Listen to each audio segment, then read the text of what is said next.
Cette vallée appartient à un monde disparu, à une époque oubliée.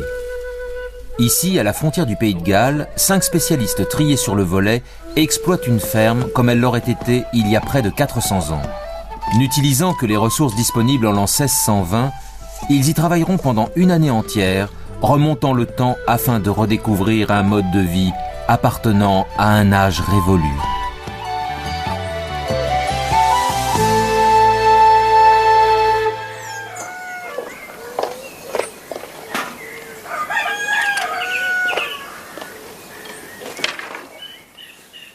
Nous sommes maintenant en novembre, notre 3e mois à la ferme.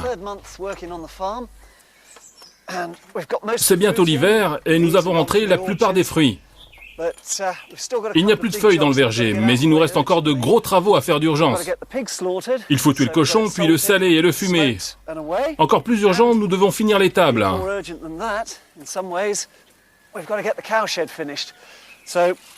J'ai besoin de ces baguettes pour clayonner le mur de devant. Et nous devons aussi poser le chaume. Sinon, ça va couler comme dans une passoire. Les feuilles sont tombées, mais le soleil d'automne brille encore. Condition idéale pour finir les tables. Le défi du jour tombe sur Alex et Fonds. Monter un mur de torchis du XVIIe siècle. Nous créons un latis de baguettes que nous pourrons ensuite remplir de torchis d'un côté et de l'autre. Les baguettes principales descendent d'ici et viennent s'emboîter dans les trous que Fonds perce au vilebrequin. Nous avons excavé pas mal de murs de torchis qui avaient brûlé ou qui s'étaient effondrés, mais nous n'en avons jamais construit. Donc je coupe ça, à peu près ici. Elle est assez fine. Je pense que je vais utiliser les baguettes les plus minces pour les extrémités. C'est surprenant comme c'est facile, le vilebrequin. Il faut appuyer un peu au début pour faire entrer la mèche. Mais une fois que ça a mordu, ça rentre tout seul. On essaye d'en mettre une? Ouais. Il vaut mieux trouver la bonne technique avant de commencer. J'essaie de la plier au lieu de... Tire-la par là, oui. Oui. Excellent. Je crois que c'est solide. Pas mal, hein? Pas mal, hein? On en fait une autre? Pas de précipitation. Non, non. Pendant qu'Alex et Fonds sont occupés dehors, Ruth et Chloé se préparent pour une longue journée. C'est un moment qu'elles ont attendu tout l'automne, l'abattage d'un de leurs cochons de race ancienne. Tu m'aides à poser ce tonneau par terre, Chloé?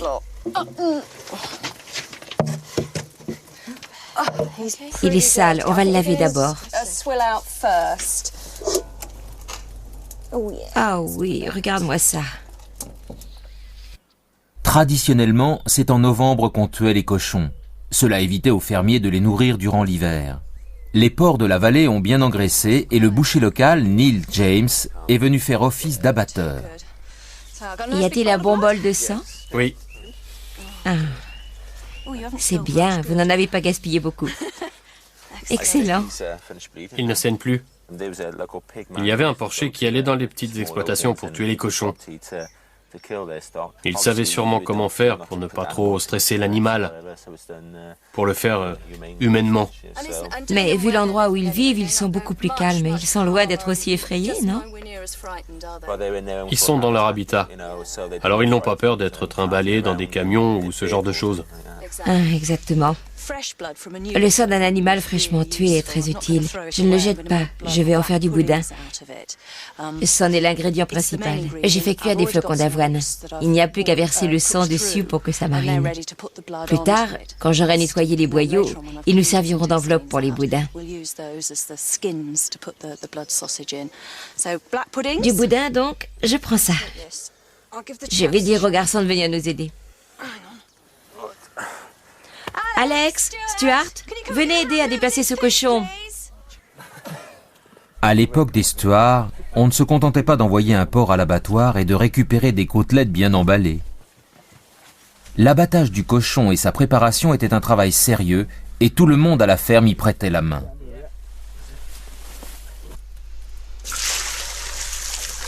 À l'intérieur, on nettoie les cuves dans lesquelles vont macérer les organes du porc. Je vais mettre aussi un peu de sel pour plus de sécurité, pour être sûr que la viande n'attrape rien qui ressemblerait à une bactérie. Il faut bien brosser pour aller au fond de chaque petite fissure du bois. On rince? Prête? 3, 2... Qu'est-ce que c'est lourd?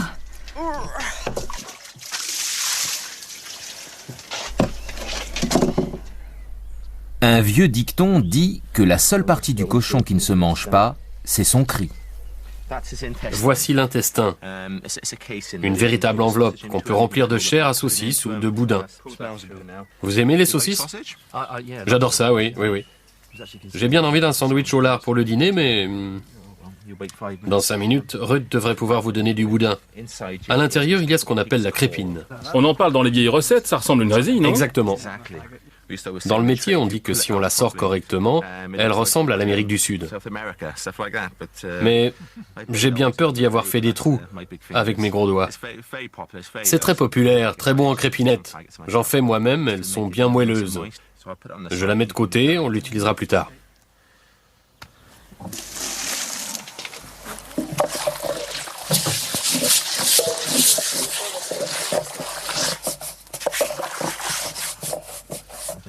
Je sors l'autre rognon blanc. Il est entre les pattes et comme c'est un verra, il en a 2, j'espère. En fait, les rognons blancs, ce sont les couilles. C'est un mets très délicat, très apprécié.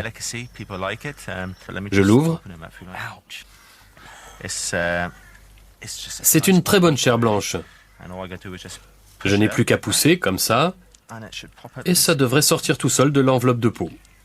C'est délicieux sauté avec du sel et du poivre, légèrement fariné.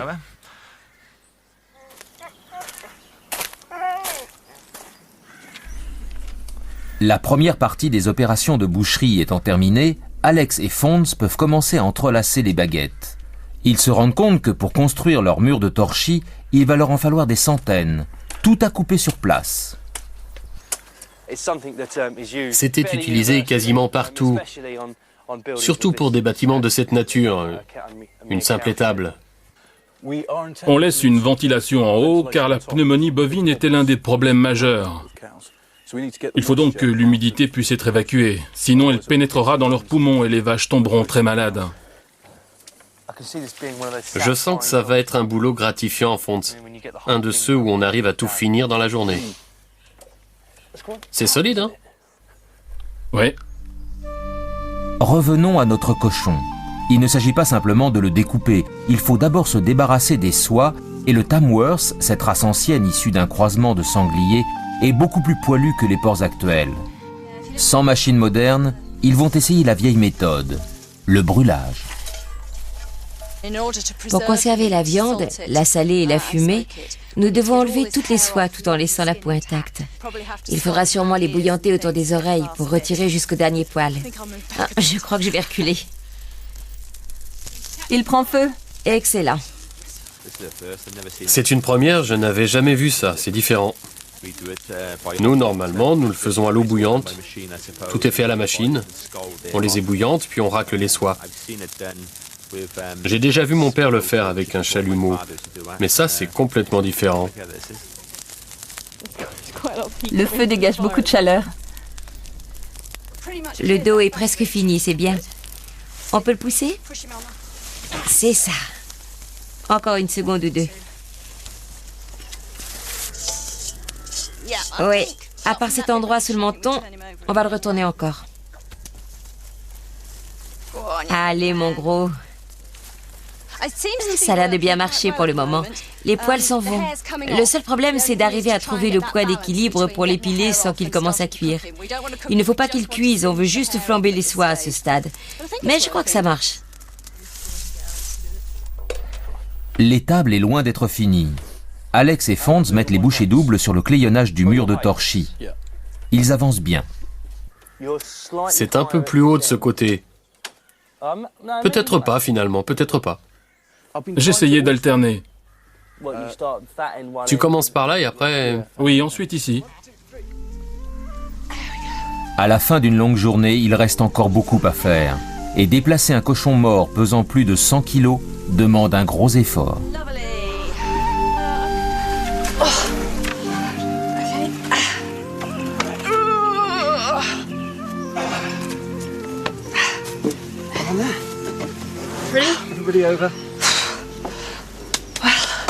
Maintenant qu'il n'a plus de poils, il me reste à le hisser sur la table. Il n'est pas coopératif. Prêt 2, 3. Qu'est-ce que c'est lourd? Allez. 2, 3. Voilà. Bravo. Yes!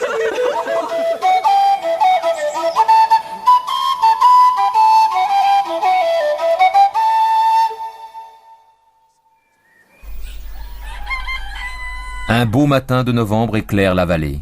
Ici, le travail commence à l'aube. Dans une ferme, on ne fait pas la grasse matinée. On a fini le clionnage tard hier soir. Cette partie du mur est terminée. Maintenant, il faut le rendre étanche. Nous allons donc faire un enduit à partir de bouse, de crottin et d'argile que nous avons remonté du champ d'angle, ainsi que de la paille hachée et du blé. Il y a une part de fumier pour 3 ou 4 d'argile. Cette bêche est beaucoup plus lourde que les bêches de jardinage modernes. Mais le poids est tout dans la lame, ce qui vous donne beaucoup de force.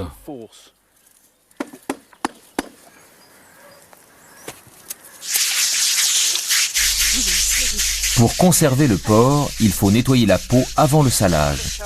Toute la suie doit être brossée et rincée. Il ne sera jamais aussi blanc que si on l'avait ébouillanté comme on le fait aujourd'hui, mais... D'un autre côté, ce n'est pas une race moderne. Non, d'abord il est plus foncé. Ça se passe très bien.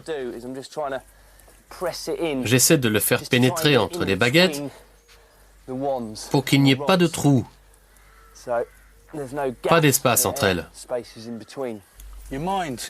L'esprit semble se déconnecter du fait qu'on manipule de la bouse de vache, parce que ça devient une substance à part entière. D'ailleurs, j'ai mal à la main, juste parce que c'est très froid. C'est presque glacé. Et la paille est dure, les baguettes sont dures, et l'argile très granuleuse. C'est comme se frotter la main sur une surface froide en papier de verre. Il faudrait trouver l'articulation, la vertèbre. Bien qu'un professionnel se soit chargé de l'abattage, il y a 400 ans, c'est la fermière qui procédait aux opérations de boucherie. Et voilà, C'est fait. une tête. Elle te revient. Oh, j'ai mis la main dans une mare de sang. Vous voyez toute la viande qu'il y a dans la tête? Il y en a plein derrière et aussi dans les joues. On dit souvent que c'est le meilleur morceau, cette petite partie. Je vais peut-être les faire mariner dans la saumure. C'est très bon. Une fois correctement salé et fumé, un cochon comme celui-ci pouvait nourrir pendant 3 mois une famille de 6 personnes. Tout, de la cervelle aux pieds, était traité et mangé. La curieuse recette du mélange à torchis a bien fonctionné sur le mur clayonné. Appliqué des 2 côtés, il commence à former une solide couche protectrice. Heureusement, on a presque fini d'enduire. Ça veut dire que je vais pouvoir aller me laver les mains et les réchauffer. J'ai essayé de l'appliquer avec des outils, mais on ne sent pas l'enduit en dessous. On ne peut pas le faire pénétrer dans les fissures. Ça nous a pris beaucoup moins de temps qu'on le pensait, hein, Alex? En fait, ça s'est fait remarquablement vite, et c'est remarquablement solide aussi. Oui, quand ce sera sec, ce sera très solide. En tout cas, c'est protégé du vent et de la pluie, ce qui était le but. Il n'y a pas que le cochon et l'étable à finir. Stuart et Chloé doivent aussi rentrer la toute dernière récolte de fruits, les cormes, qu'on ne verrait jamais dans nos supermarchés, car elles doivent avoir l'air blettes pour être mangeables.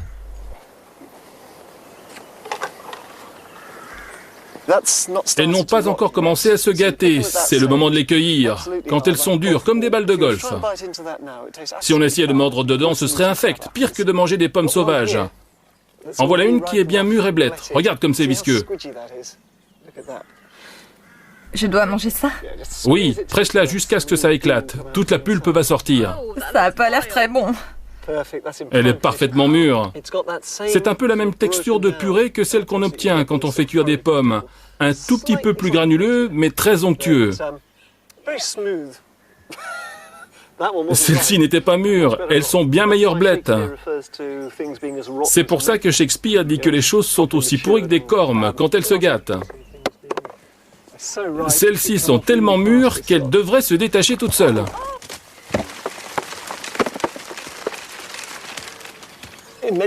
On passe à côté de bon nombre d'excellents aliments de nos jours, jusqu'au meilleur fromage, parce que les bonnes choses doivent souvent être pourries pour atteindre la perfection.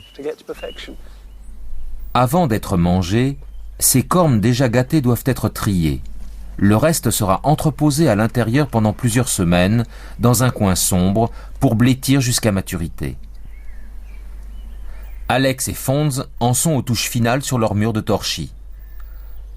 Cela leur a pris 3 jours de travail. Bon, j'ai fini. C'est fini? Oui, Toutes les fissures sont faites, je suis assez content de tout ça. on n'est pas loin de la perfection. C'est super, un authentique mur du XVIIe siècle. Entièrement fait avec les matériaux de la ferme. Le noisetier, la merde de vache et l'argile, et bien sûr la paille hachée. C'est fait. Oui, tu es content? Très content. Je le serai quand je n'aurai plus de merde sur les mains. Oui, allons nous laver les mains.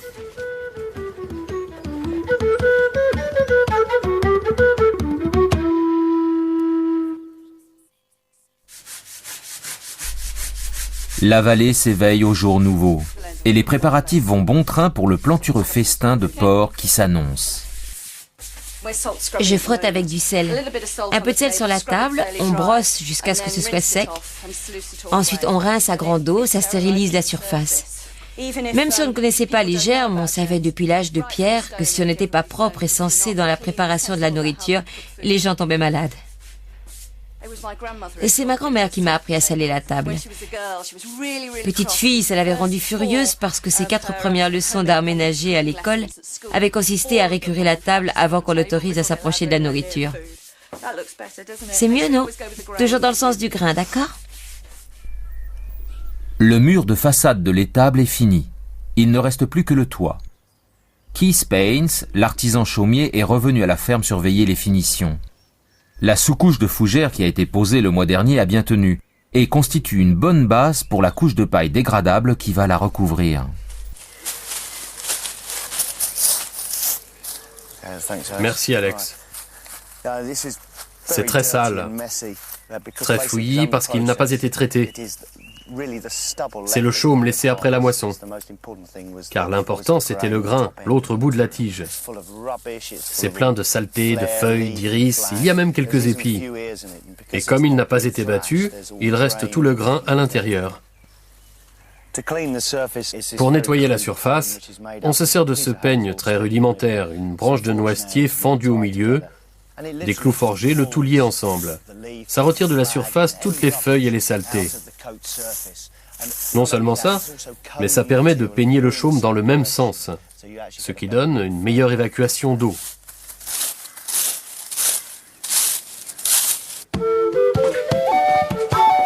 Maintenant que la table a été dûment récurée, on peut commencer à cuisiner sérieusement. Et le menu comporte un bon nombre de plats à base de porc. Puisque nous avons tué le cochon, nous allons le manger. On commence par les abats, car ils ne se gardent pas. Il faut les manger tout de suite. Voici le foie, dont je vais utiliser une partie pour faire des saucisses de foie de porc. Je vais aussi faire les pieds aujourd'hui, parce que quand on a flambé le cochon, j'ai oublié de les protéger, et ils ont un peu roussi. Avec les petites chutes de viande, je ferai de la chair à saucisse dont je remplirai les boyaux. J'en ai nettoyé une partie, mais pas tout. Regardez, de très jolis intestins tout propres. Normalement, il faut 2 semaines à des artisans chaumiers pour couvrir une étable comme celle de la vallée. Nos spécialistes, sous la direction de Keith, en sont à 6 semaines. Il est bien possible que certaines fermières aient eu accès à des livres de cuisine il y a 400 ans. Des textes manuscrits ont survécu, ainsi que des travaux publiés à une plus grande échelle. La recette que nous suivons pour ces saucisses de foie de porc vient de ce joli petit livre. Il est anonyme et a été publié en 1589 à Londres. Voilà. Pour faire des saucisses de foie de porc, vous devez blanchir le foie et le battre dans un mortier, puis le passer avec de la crème et y ajouter 5 jaunes d'œufs et 2 blancs. Râpez une miche de pain à un demi-penny et ajoutez-la avec des raisins secs et des dattes, des clous de girofle, du massis, du sucre, du safran et de la graisse de bœuf. C'était pas cher le safran? Toute la dernière partie est assez chère pour une ferme. On pouvait en avoir en petite quantité 1 ou 2 fois par an, mais pas au quotidien. Je ne vais donc pas utiliser ces coûteux produits importés, mais les remplacer par des fines herbes du jardin. Puis, prenez les boyaux bien lavés et fourrez-les avec la farce susdite. Puis, faites bouillir et cela fait, servez-les. C'est donc ce que nous allons faire. Nous sommes prêts à fixer le chaume sur le toit en utilisant des pics de noisetier que l'on tord. Il faut les tordre, pas les plier, c'est le truc. On tord comme une épingle à cheveux. C'est incroyablement difficile à faire au début, mais une fois qu'on a pigé, on peut tordre des troncs d'arbres. Je vais t'en trouver une facile, Alex. Ouais, une facile. Hein. Oui. On commence avec les plus minces. C'est juste une question de technique. Mais avec une grosse, vous n'y arriverez jamais. Essaye une autre petite technique.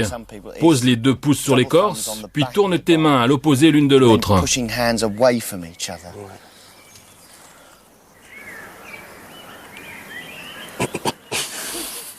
Ouais, ça fait plusieurs fois que j'essaye et j'arrête pas de les casser.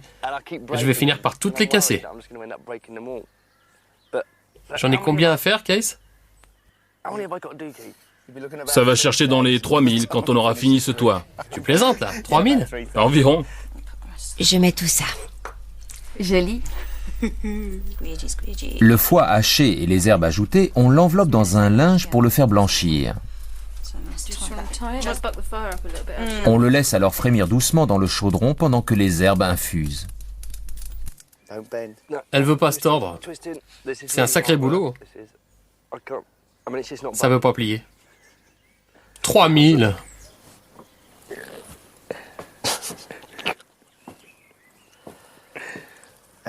Du calme. Rouge et en sang. Merci, Kess. Rajoute-en. Pendant que le foie cuit sur le feu, il faut piler les chutes de viande pour en faire de la chair à saucisse. La recette dit de les piler au mortier, ce qui signifie simplement qu'il faut les battre comme plâtre jusqu'à ce qu'on obtienne cette consistance. Maintenant, je prends les boyaux. Comment ça marche? En gros, tu ouvres et tu remplis. C'est ça, continue. Et tu peux y aller en force, ce sont des intestins, ils ont l'habitude d'être bien remplis.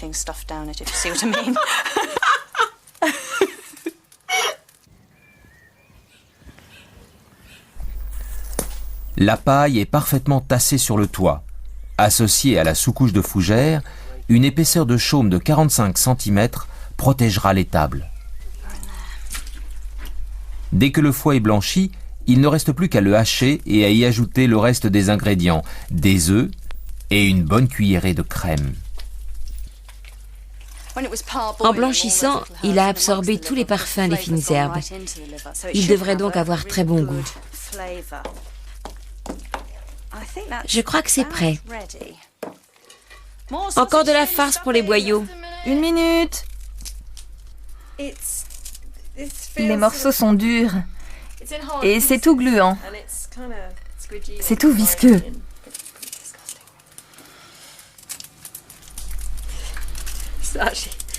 Ça commence à ressembler à un long boudin de caca de cochon.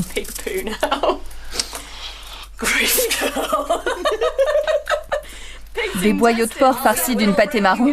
Tu crois vraiment que quelqu'un va en manger? Ah, moi oui. On en est aux touches finales. C'est la toute dernière baguette. Ce sont les attaches externes pour le chaume. Il y en a plusieurs qui courent tout du long, à peu près tous les 8 pouces, et il nous reste à planter 2 pics. Il faut les rentrer vers le haut pour que l'eau ne les fasse pas glisser. Je peux avoir la dernière épingle, Alex? Et voilà. Merveilleuse, parfaitement tordue. J'espère que je ne tordrai plus aucune pique de ma vie. Et voilà. C'est la dernière. Bien vers le haut. Trouvez l'accroche, enfoncez bien profondément, avec la main, fermement. Excellent. Et c'est fini.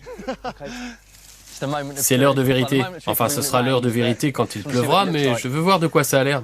C'est une belle réalisation. On devrait reculer un peu pour s'assurer que les baguettes sont bien placées. C'est très bien. Je pense qu'il n'aura pas besoin de gros travaux pendant 6 ou 7 ans. Des siècles durant, on a transformé les teules des moissons de céréales en chaume. Travailler avec la matière brute a été passionnant. J'ai moi-même été surpris de voir à quel point mes techniques modernes sont encore proches de celles d'il y a 300, 400, 500 ans. C'est la première fois que je fais un toit de chaume. J'ai commencé par la couche de fougère et j'ai fait la moitié de la grange avec les pics, à les enfoncer et à m'assurer que c'était assez compact. Au final, le toit est 10 fois mieux que je m'y attendais. Je pensais qu'il serait un peu broussailleux dans tous les sens, mais il est bien ferme, bien compact. Nous sommes aussi proches d'une étable Tudor que possible. Je sais que c'est notre interprétation de la chose, mais je crois qu'on en est sacrément proche. J'ai l'impression d'avoir vraiment accompli quelque chose et j'y ai pris beaucoup de plaisir, il faut le dire. J'espère que tous les travaux de la ferme seront comme ça. Je crois que si on me donnait un bâtiment, j'arracherais le toit de tuiles et j'y collerais du chaume. C'est tellement génial à faire et c'est un métier fabuleux. Allons prendre une bière. Bonne idée. On se réjouira demain.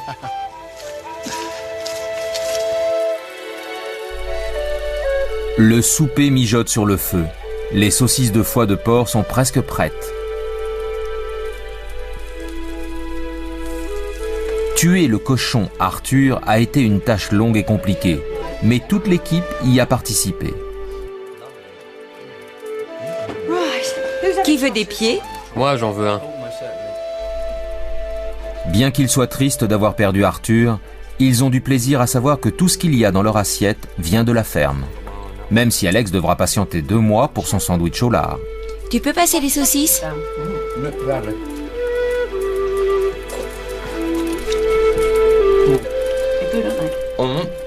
C'est de la pomme, de l'oignon, de la sauge et du porc. Tu as goûté le foie de porc? Allez, d'accord. Je me lance. C'est pas ton truc? Non. C'est quoi? Le foie. Un trimestre sur l'année que l'équipe de la vallée doit passer à la ferme s'est écoulé. Jusqu'ici, la plupart des projets ont été menés à bien. Mais comment vont-ils s'en sortir quand les gelées hivernales commenceront à mordre?